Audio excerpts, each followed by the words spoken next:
ఈ video IPL చూస్తున్న ప్రతి ఒక్కరు స్టూడెంట్ అవని, పెద్దవాళ్ళు అవని, పిల్లలు అవని ప్రతి ఒక్కరు కూడా చూడండి.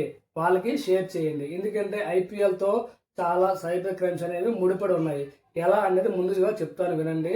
మొదటగా మనము సమయం వేస్ట్ అంటే టైం వేస్ట్ చాలా అవుతుంది. ఎందుకంటే మనము ఈ మార్చి 28 నుంచి ఏదైతే మే 31 వరకు రోజు ఐపీఎల్ మ్యాచెస్ ఉన్నాయి కదా, ఈ చూడటం వల్ల రోజు 3 అవర్స్ కేటాయిస్తాము. ఎవరైతే ఇంటర్మీడియట్ చదివిన వాళ్ళు ఫర్దర్గా చదవాలి, 10th చదివిన వాళ్ళు ఫర్దర్గా చదవాలి, డిగ్రీ చదివిన వాళ్ళు ఫర్దర్గా చదవాలి. ఇంకా జాబ్ ఆస్పిరెంట్స్ అంటారా, ఈ మధ్య నోటిఫికేషన్ తీస్తామంటున్నారో వాళ్ళు కూడా చదువుకోవాలి. వాళ్ళందరూ కూడా చదవడం మానేసి ఐపీఎల్ మ్యాచ్ చూడడం వల్ల వాళ్ళకి టైం వేస్ట్, దానివల్ల ఒరిగింది ఏమిటి ఉండదు.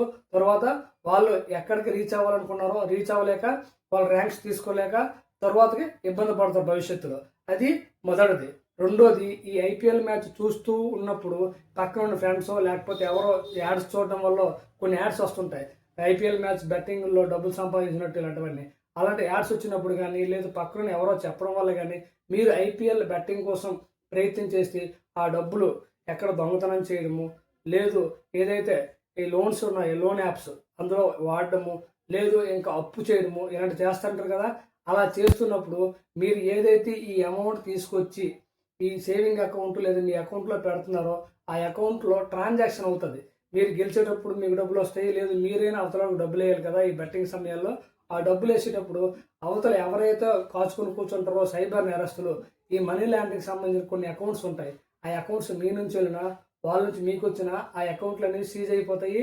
దానివల్ల అవసరమైతే కొన్ని సందర్భాల్లో మీ మీద కేసు కూడా అవుతుంది. అది ఫస్ట్ది. ఏదైతే ఈ లోన్స్ యాప్స్ అన్నామో, ఈ లోన్ యాప్స్లో డబ్బులు వాడడం వల్ల ఏం జరుగుతుందంటే, మీకు ఏదైతే పర్మిషన్స్ ఉన్నాయో యాప్ యొక్క పర్మిషన్స్ అవతల తీసుకుంటాడు. దానివల్ల ఏమవుతుందంటే మీ పర్సనల్ డేటా అనేది థెఫ్ట్ అవుతుంది. దానివల్ల మీరు సైబర్ నేరానికి గురయ్యే అవకాశం ఉంది. ఒకటి, మీరు డబ్బు లాస్ అవుతారు. 2, పర్సనల్ డేటా లాస్ అవుతుంది. 3, సమయం వేస్ట్ అవుతుంది.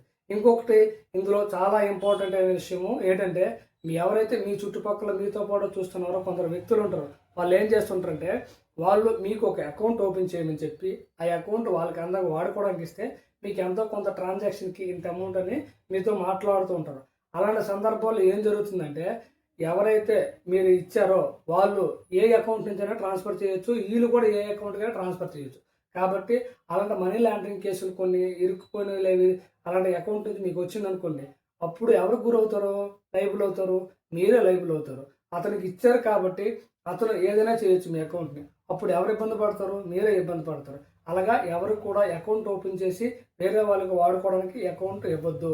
ఒకటి. రెండోది, బెట్టింగ్ అనేది కనీసం వేయొద్దు. బెట్టింగ్లో ఎవరు కూడా లక్షల కోట్లు సంపాదించలేదు. ఎందుకంటే చాలామంది ప్రతి సీజన్లో చూస్తుంటాం, సూసైడ్లు జరుగుతుంటాయి, ఫ్యామిలీ కొలాప్స్ అవుతున్నాయి. ఇవన్నీ కూడా ఎందుకు చెప్తున్నామంటే, పోలీసు వారు అవేర్నెస్ చేస్తున్నారు, ప్రభుత్వం అవేర్నెస్ చేస్తుంది, ఇంకా కూడా చాలామంది కూడా అవేర్నెస్ చేస్తున్నారు. అయినా సరే చాలామంది ఆశపడి ఈ ఐపీఎల్ బెట్టింగ్లో సంపాదించేద్దామని డబ్బులు అనుకుంటున్నారు. కానీ ఐపీఎల్ బెట్టింగ్లో సంపాదన చేయలేరు. ఇదంతా పెద్ద ఫ్రాడ్, ఇదంతా ట్రాప్ అనేది ఒకటితో నాశనం చేసుకోకండి. ఐపీఎల్ మ్యాచ్ సరదాగా చూసినామని చెప్పి చూడండి, కానీ ప్రతిరోజు చూడడం వల్ల మీ సమయమే అనేది వృధా అవుతుంది. అది ఒకటి మీరు గుర్తించాలి.